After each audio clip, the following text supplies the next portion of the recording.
Chapter 28, Section 4, Confronting the Communist Threat. On March 5, 1946, Winston Churchill warned of the growing Soviet threat in a speech at Westminster College in Fulton, Missouri.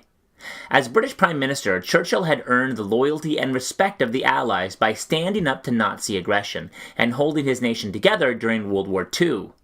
Having known Stalin for years, he worried about the Soviet dictator's plans for Eastern Europe.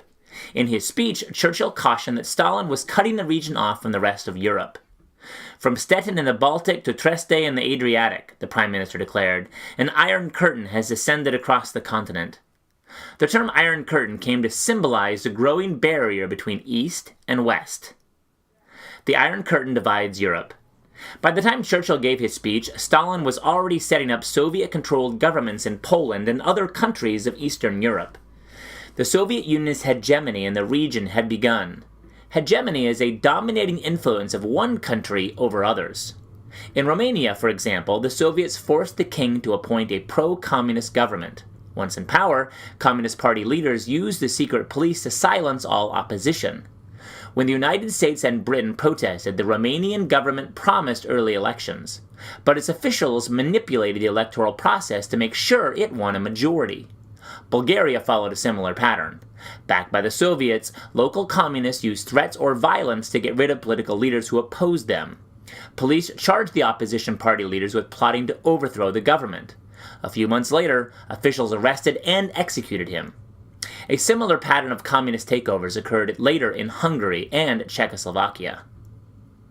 9 days after Churchill's Iron Curtain speech, Stalin responded. He defended the communist takeovers, explaining that his country needed loyal governments nearby to ensure its security.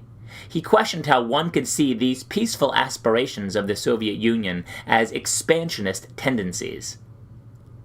Growing prospects of communism in Greece and Turkey. Concerns about communist expansion were not limited to Eastern Europe. After the war, both Greece and Turkey also faced potential communist takeovers. In the fall of 1946, civil war began in Greece when communist rebels tried to overtake the Greek government. Yugoslavia, a communist country to the north, backed the rebels. Britain sent troops and money to support the government forces. Britain also tried to help Turkey, which faced growing pressure from the Soviet Union.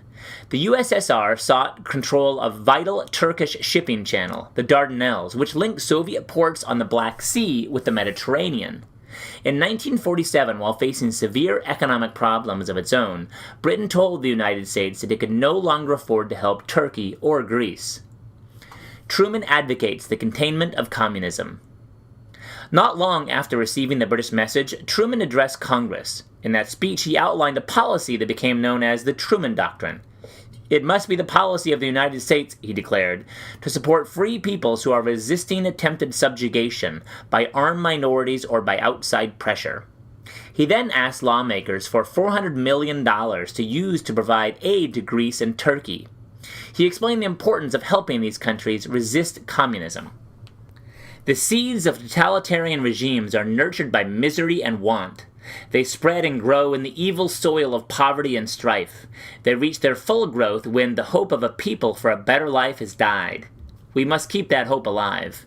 Harry S. Truman, from a speech to Congress on May 12, 1947. Congress granted Truman's request. With U.S. aid and military equipment, the Greek government defeated the communist rebels. Turkey also resisted pressure from the Soviet Union and maintained control of the Dardanelles. The Truman Doctrine committed the United States to a foreign policy based on Kennan's strategy of containment. Truman hoped to stop the spread of communism, limiting the system to countries in which it already existed. Underlying this policy was the assumption that the Soviet Union sought world domination. The United States believed it had to fight this effort, with aid as needed and with force if necessary. Scholars still debate how well each side understood the aims and motives of the other. U.S. leaders viewed communist takeovers in Eastern Europe as brutal efforts to suppress democracy. They saw their own attempts to control nuclear weapons through the United Nations as a noble effort to keep the peace. The Soviets, on the other hand, saw the United States and its allies as hostile powers committed to destroying communism and threatening Soviet security.